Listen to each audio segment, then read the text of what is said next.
I'll never forget the day I first saw 12 Blue Ridge Lane. It was like something out of a dream. A cozy two-story house with white shutters, a big oak tree in the front yard, and a porch that wrapped around the entire place. Eric and I had saved for years to buy it. This wasn't just any house. It was supposed to be our forever home, a place where we could build memories, grow old, and maybe even raise a family someday. When we moved in, everything felt perfect. The neighborhood seemed friendly enough. People waved as they drove by, and kids rode their bikes down the quiet cul-de-sac.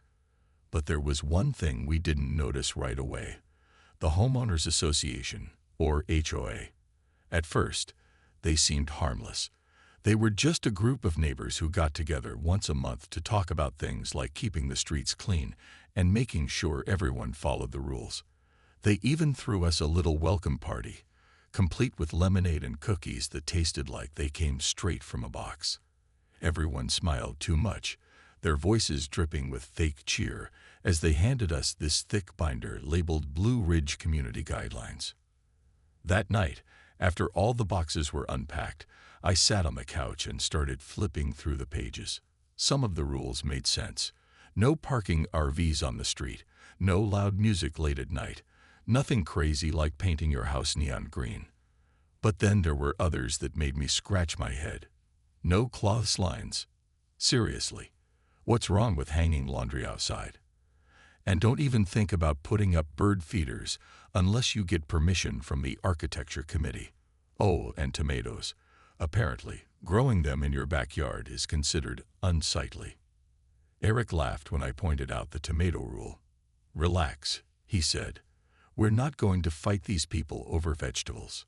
But deep down, I couldn't shake the feeling that something was off. Why did they need so many rules? Who decided what was unsightly anyway? Still, I told myself not to worry. We'd play by their rules, keep our heads down, and everything would be fine. Or so I thought. A few weeks later, I found the first note taped to our mailbox. It read, "Please ensure all trash bins are stored out of sight by 7 a.m. Okay, fair enough. I hadn't realized leaving them visible broke some sacred covenant, so I apologized to Mrs. Henderson, the HOA president, who nodded curtly but still managed to remind me about the upcoming dues increase. Then came the second note, slipped under our door this time. "Your mailbox is leaning slightly to the left. Please correct immediately." Slightly to the left. Really? Our mailbox wasn't leaning. It was crooked because someone backed into it during move-in day. We hadn't fixed it yet, sure, but calling it out like this felt personal. By the third note, I was starting to feel annoyed. Apparently, our Halloween decorations violated Rule 4.7. No outdoor lighting or displays deemed excessive or disruptive. Excessive? Disruptive? To whom? The squirrels? Each note arrived unsigned, typed in plain black font, its tone cold and impersonal. At first, I suspected Mrs. Henderson. She always seemed to be watching. But then again, maybe it was someone else entirely. Someone closer, someone like our neighbor across the street. The notes kept coming, each one chipping away at my patience. At first, I tried to brush them off. After all, how much harm could a few pieces of paper do? But the more I thought about it, the more they started to feel like tiny pebbles being dropped into a pond, creating ripples that wouldn't go away. Each note carried the same sterile tone, as if whoever wrote them didn't want to show any emotion, or maybe they didn't have any to begin with. Then came the second warning. "Your mailbox is leaning slightly to the left. Please correct immediately." That one stung. Our mailbox wasn't leaning. It was crooked because someone had backed into it during move-in day. We hadn't gotten around to fixing it yet, but still, the accusation felt personal, like we were doing something wrong on purpose. Eric didn't seem bothered by it. "It's fine," he said when I showed him the note. "We'll fix it this weekend." Easy for him to say. He wasn't the one finding these messages taped to our property. But the third note was the last straw. It appeared under our door one morning, folded neatly and typed in that same lifeless font. Halloween decorations violate Rule 4.7. No outdoor lighting or displays deemed excessive or disruptive. Excessive, disruptive. To whom? The kids who love trick-or-treating, the squirrels raiding our pumpkin patch, or maybe just the nosy neighbors who couldn't stand seeing anything out of the ordinary. I stared at the note, my hands trembling with frustration. Who even wrote these things? They were unsigned, impersonal, and completely devoid of humanity. It was like living in a world where robots ran the neighborhood. And yet, I couldn't help but wonder, who was behind them? Was it Mrs. Henderson, the HOA president? She always seemed to be watching us, her sharp eyes scanning our yard whenever she walked by. Or maybe it was someone else, someone closer, someone like Greg and Karen, the couple who lived across the street. Greg and Karen were picture-perfect neighbors. Their lawn was always trimmed to perfection, their flower beds bursting with color. Greg washed his car every Saturday morning, whistling while he worked. Karen baked pies for block parties and served them with a smile so tight it looked painful. They were the kind of people you'd expect to chair the next HOA meeting, and maybe that's exactly what made me suspicious. One evening, while walking the dog, I spotted Greg carrying a stack of envelopes toward the community bulletin board. He froze when he saw me, shoving the envelopes quickly into his coat pocket. "Just dropping off flyers," he muttered, avoiding eye contact. Flyers? For what? The only thing posted on that board lately were reminders about speed limits and pet waste cleanup. Something didn't add up. That night, I told Eric about Greg. "You're being paranoid," he said, rolling his eyes. But later, I caught him peeking out the window, staring across the street at Greg and Karen's house. Even he couldn't deny that something strange was going on. As the days passed, the tension between us and the HOA grew thicker.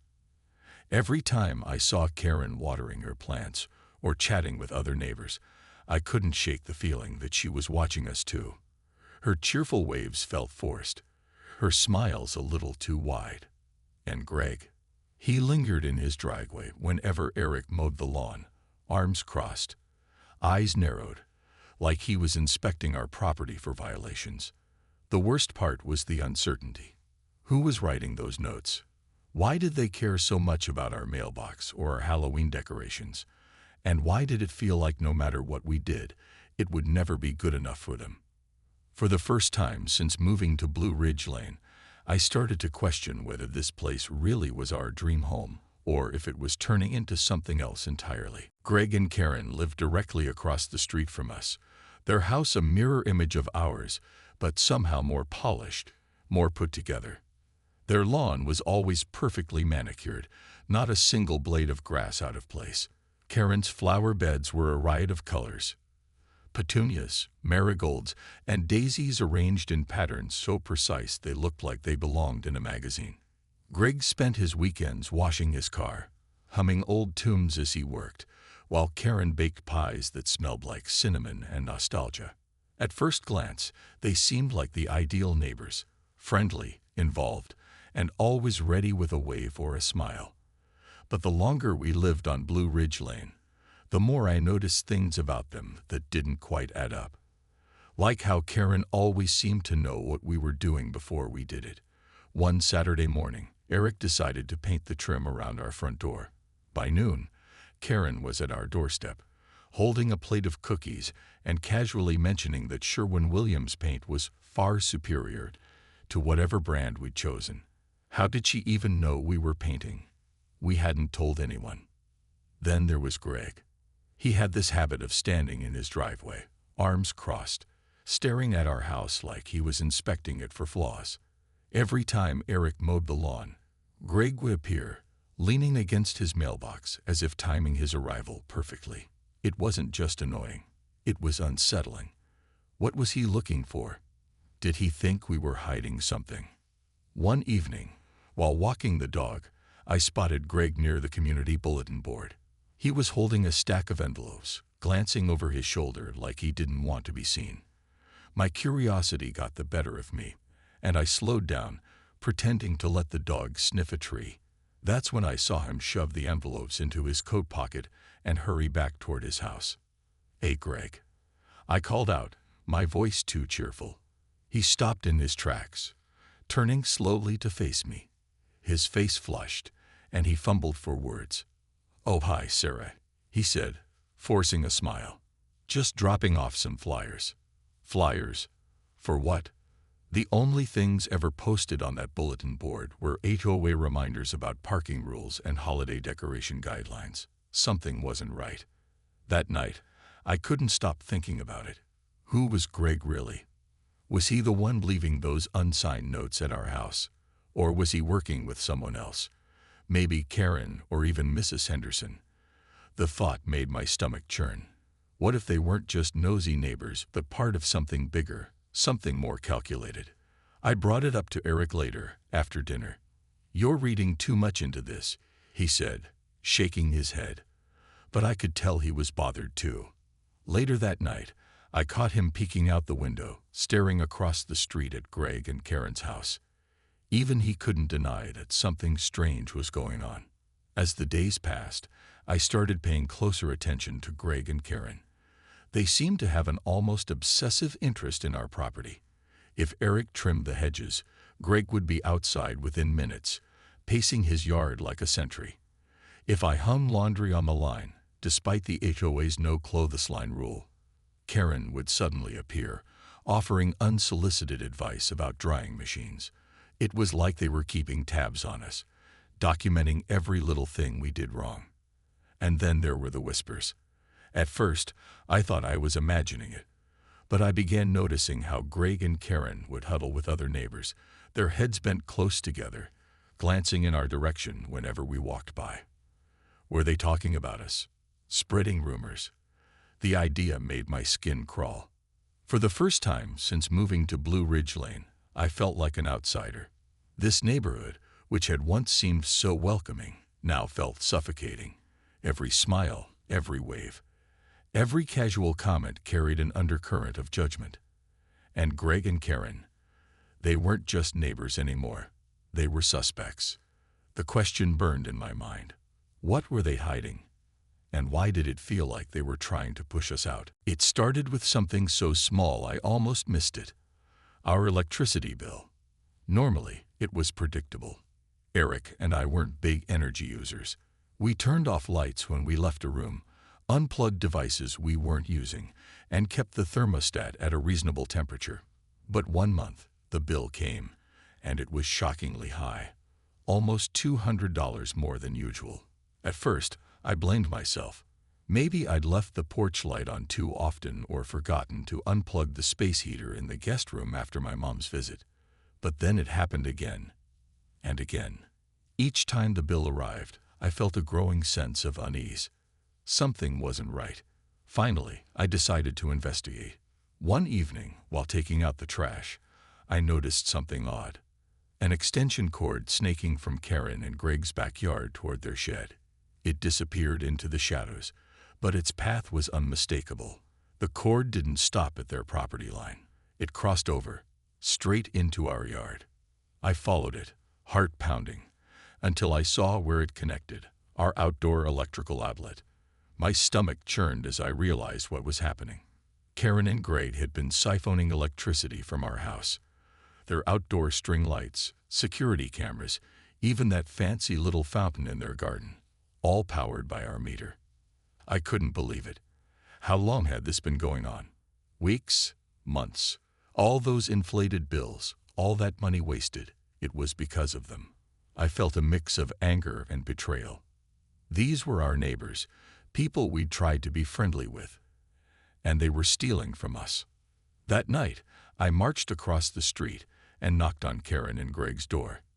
Karen answered, her face lighting up with that fake smile of hers. "Oh, hi, Sarah," she said sweetly, though her eyes darted nervously past me to the darkened street behind. "What brings you here?" "You know exactly what," I snapped, holding up my phone with photos of the extension cord. "You've been using our electricity." Her smile faltered, and for a moment, she looked like a deer caught in headlights. Then she recovered, her tone shifting to something colder, more defensive. "This is absurd," she said, crossing her arms. "Greg must have plugged it in without realizing. We'll fix it tomorrow." But tomorrow never came. Days passed, and the cord stayed exactly where it was. Every time I saw Karen watering her plants or chatting with other neighbors, she avoided making eye contact. Meanwhile, our electricity bills kept climbing, and my frustration grew. Finally, I'd had enough. Late one night, armed with wire cutters, I stepped outside. My hands trembled as I approached the cord, adrenaline coursing through me. With a deep breath, I snipped it cleanly in two. It was a small act of defiance, but it felt good. Justice, finally. Or so I thought. Less than 10 minutes later, blue and red lights flashed across our living room walls. Eric shot up from the couch, his face pale. "What's going on?" he whispered as we both rushed to the front door. Two police officers stood on our porch, their expressions unreadable. Behind them loomed Karen, wrapped in a silk robe, looking every bit the victim. Her voice trembled as she spoke. "They attacked us, officer. They cut our power supply, a deliberate act of vandalism." My jaw dropped. Vandalism? Was she serious? I tried to explain, showing the officers the photos, telling them how long this had been going on. But Karen didn't flinch. She countered each point with practiced calm, claiming ignorance about the cord and insisting she planned to address it herself. As the standoff dragged on, doubt crept into the officers' faces. After all, who would believe someone capable of such brazen theft? To anyone else, Karen was the perfect neighbor, polite, involved, and always willing to lend a cup of sugar. Me? I was the woman who'd already clashed with the HOA multiple times. A troublemaker. In the end, no charges were filed, but the damage was done. Word spread quickly among the neighbors. By morning, whispers followed me wherever I went.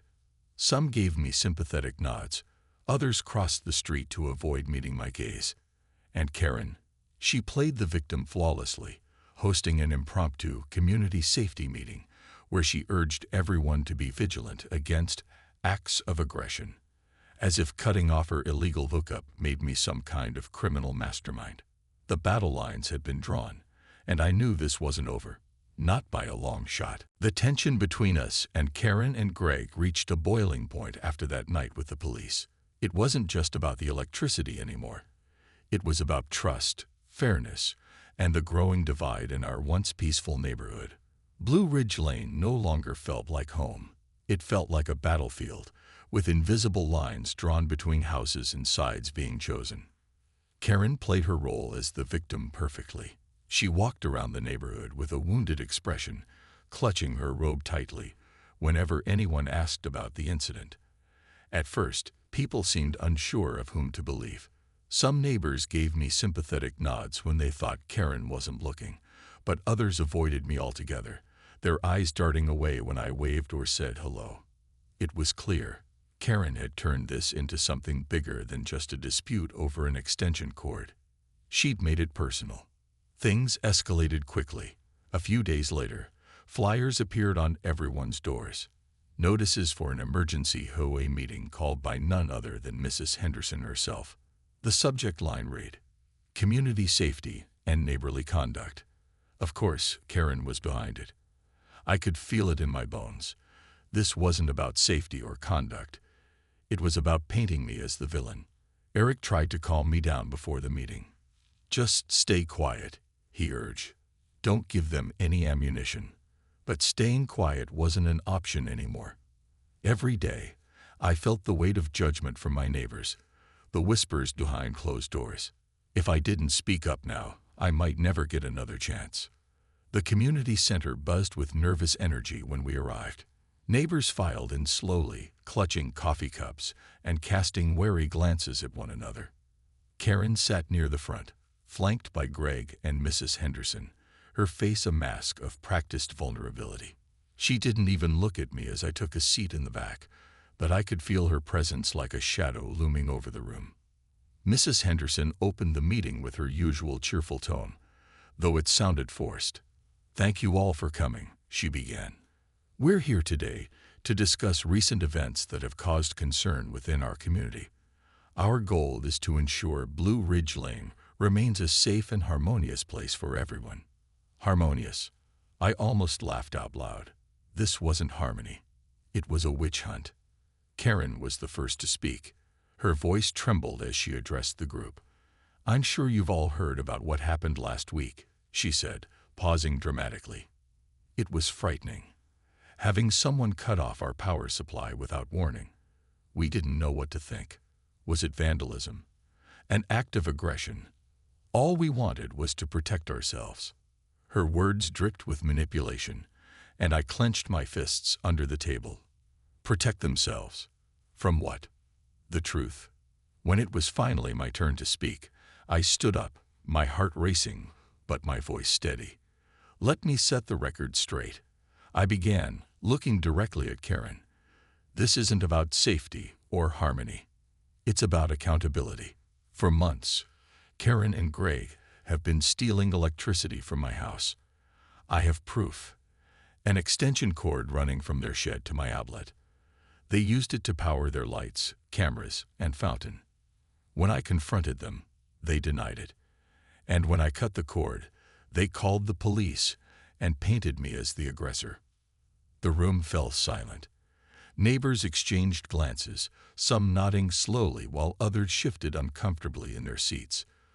Karen's face turned bright red, and she stammered, trying to defend herself. "That's not true," she insisted. "We didn't realize." "Didn't realize," I interrupted, holding up my phone with photos of the cord. "You didn't realize your outdoor decorations were running on my electricity, or that my bills skyrocketed because of it." For the first time, Karen looked rattled. Even Mrs. Henderson seemed uneasy, glancing at the photos and then at Karen. The tide was turning, and I could see it in their faces. People were starting to question the narrative Karen had worked so hard to create. By the end of the meeting, the mood had shifted completely. Neighbors who had once doubted me now approached to offer apologies and support. Someone suggested a vote of no confidence in the current HOA board. Another proposed revising the guidelines to prevent future abuses of power. As for Karen and Greg, they slunk out of the meeting early, defeated. Within days, they began packing up their belongings, unable to face the fallout.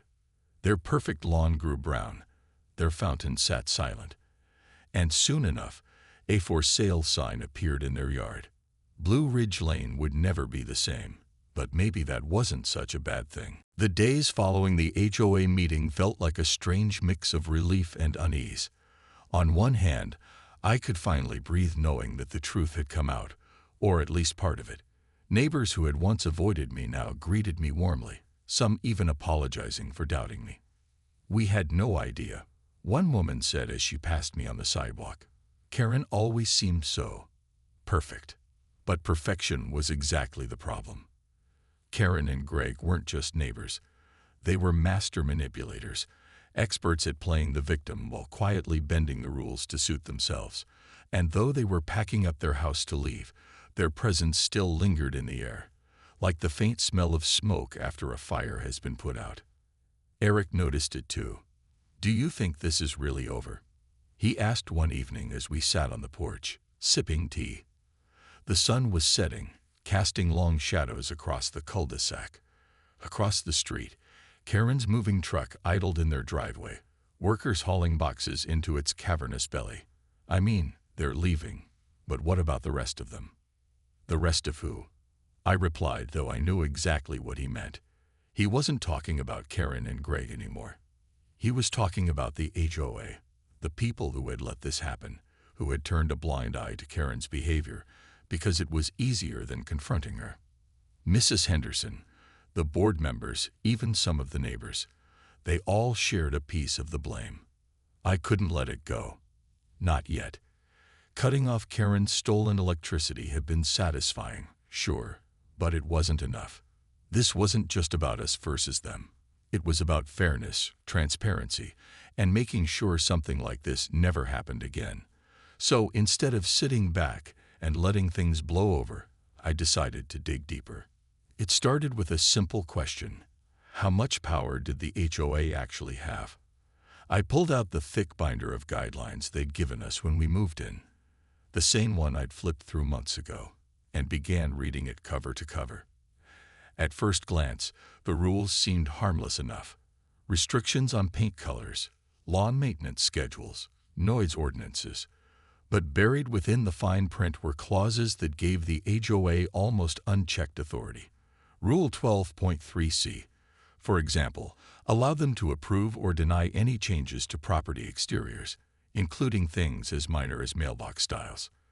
Another clause gave them the right to impose fines without clear justification, citing vague terms like community standards. Then there were the financial records. Every resident paid monthly dues, which supposedly went toward maintaining common areas and hosting events. But when I requested a breakdown of expenses, something every homeowner was entitled to under state law, I found discrepancies everywhere. Thousands spent on landscaping consultants who rarely showed up, expensive holiday decorations that disappeared after a single season, even a line item labeled Morale Initiative that funded spa days for board members. It was infuriating. And completely legal, thanks to the HOA's carefully worded bylaws. Armed with evidence, I called another meeting. This time, I wasn't walking in blind. I prepared slideshows, printed copies of receipts, and highlighted sections of the guidelines that bordered on absurd. My goal wasn't revenge. It was reform. If the HOA wanted to enforce rules, fine. But those rules needed to apply equally to everyone, not just the people they didn't like. When the day of the meeting arrived, the community center was packed. Some neighbors came out of curiosity, others out of frustration with the HOA's growing list of demands. Even a few board members showed up, though they looked visibly uncomfortable as I laid out my case. One by one, I exposed the inconsistencies, the favoritism, the blatant misuse of funds. By the end, the room was buzzing with murmurs of agreement. Mrs. Henderson tried to defend herself, but her arguments fell flat. For the first time, she looked less like a leader and more like someone desperately clinging to control. When someone suggested dissolving the current board entirely, no one objected. As I left the meeting that night, I felt a sense of closure I hadn't expected. Blue Ridge Lane wasn't perfect, but maybe it didn't need to be. Sometimes progress was messy, and sometimes standing your ground was worth it, even if it meant ruffling a few feathers along the way. The final chapter of this saga unfolded slowly, like the last pages of a book you don't want to end. Karen and Greg's house sold quickly, too quickly, if you asked me. The new owners were a young couple, quiet and unassuming, with a toddler who loved chasing butterflies in their front yard. They didn't seem interested in joining the HOA drama, which was fine by me. Their presence brought a fresh energy to Blue Ridge Lane, a reminder that life moves on, even after the storm. As for the HOA, things changed, not overnight, but gradually. The old board resigned en masse after the second meeting I called, unable to withstand the mounting pressure from neighbors demanding accountability. In their place, a new group emerged, a mix of longtime residents and newcomers who shared a common goal: fairness. For the first time since moving here, I felt hopeful about the future of our neighborhood. But the road to recovery wasn't without its bumps. Some neighbors still clung to the old ways, grumbling about looser standards or too much change. Mrs. Henderson, though no longer president, continued to lurk at meetings, her sharp comments cutting through discussions like a knife. It took patience and plenty of compromise to navigate those early months. We revised the guidelines, trimming away the most ridiculous rules. Goodbye, tomato ban, while keeping ones that made sense, like noise restrictions and parking limits. Transparency became our guiding principle. Every decision was documented, every expense accounted for. Eric noticed the shift too. "It feels lighter," he said one evening as we sat on the porch, watching the sun dip below the horizon. Kids laughed in the distance, their voices carrying on the breeze. Someone had strung fairy lights across their backyard fence, a small act of rebellion against the old no excessive lighting rule. No one complained. Still, there were moments when the past crept back in, like the day I found an unsigned note tucked under our doormat. Your mailbox is still leaning slightly to the left. My blood boiled at first, but then I realized something. It didn't matter anymore. The mailbox could lean all it wanted. I wasn't going to let someone else dictate how I lived my life. So I left it alone, crooked and imperfect, just like everything else. Over time, the whispers faded. Neighbors started talking to each other again, not just polite pleasantries, but real conversations. People shared gardening tips, borrowed tools, and organized cookouts that spilled into the street. Even Mrs. Henderson softened, bit by bit, until one day she actually smiled. A genuine one. As she handed me a plate of cookies. Progress, however slow, was progress. Looking back, I realized this fight taught me more than I ever expected. It taught me to trust my instincts, to stand up for what's right, and to recognize the difference between harmony and control. Perfection isn't real, not in neighborhoods or anywhere else. What matters is effort, the willingness to work together, to admit mistakes, and to keep moving forward. Blue Ridge Lane isn't perfect now, but it's ours. And sometimes, that's enough.